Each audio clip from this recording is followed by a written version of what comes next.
Hozirgi kunda Yevropani kashfiyoti bo'lib ko'rinayotgan ko'pgina narsalar bizning ota bobolarimizning qilgan ishlaridan xolos. Hozir kasallik tarixi deb nomlanayotgan hujjatni birinchi bo'lib musulmon tabiblar yo'lga qo'yganlar. Har bir bemor uchun alohida daftar ochilgan. O'sha ma'lumotlarni yozish bemorning shifoxonaga kirish paytidagi holini vasf qilishdan boshlanar edi. So'ngra har kuni ertalab tabib uni ko'rib, sodir bo'lgan o'zgarishlarni daftariga yozib borar edi. Musulmon olamidagi shifoxonalar ana shunday mo'jiza sifat xizmatlarni ko'rsatib turgan bir paytda dunyoning chor atrofida bu borada hech vaqo yo'q edi.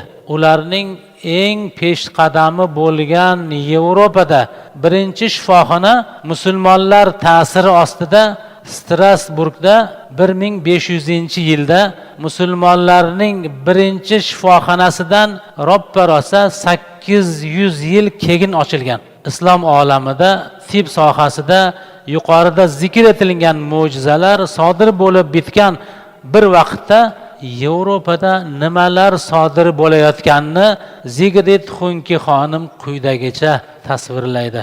Sog'liqqa e'tibor berish va bemorlarga qarash ishi monastirlardagi qavs ichidagi otalarga qo'yib qo'yilgan edi.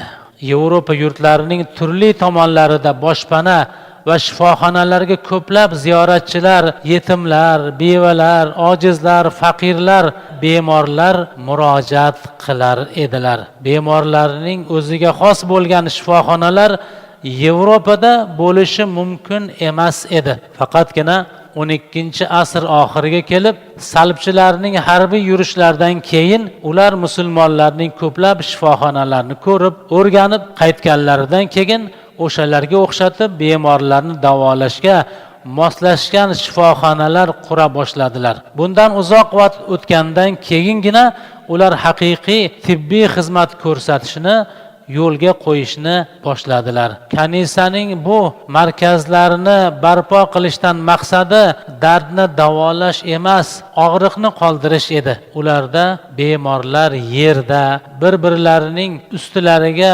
almashib yotar edilar. Birining oyog'i ikkinchisining boshida bo'lar edi. Bolachalar chollarning, erkaklar ayollarning yonida ajablanarli bir holatda yotardilar. Ammo bu haqiqat. Biroz tobi qochgan odamning yonida yuqumli xastaligi bor kishi odam ko'p. Ularning orasida to'lg'oq tutgan ayollar ham, jon berayotgan go'daklar ham bo'lar edi. Istimadan alaqsirab yotgan, ich terlamaga, tifga chalingan bemorlar ham bo'lar edi. Ko'ksini yo'tal parchalab qon tuflayotgan o'pka kasal ham bor. O'z jismini tirnoqlari bilan tilib qashilayotgan teri kasalligi mubtalo bo'lganlar ham bor. Ha, bu yerda bemorlarga juda ko'p narsalar yetishmas edi. Taom kam, juda oz miqdorda.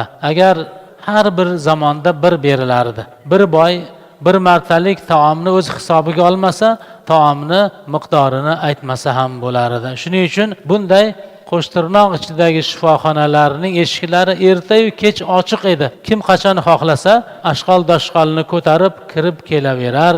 U yerdagi bemorlar ba'zida bir necha kunlab taomsiz qolishardi. Bemorlar o'z ichiga olgan bino xatarli hasharotlarga to'la bo'lishi hech gap emas edi. Buning ustiga ularning havosi ham chidab bo'lmas darajada edi.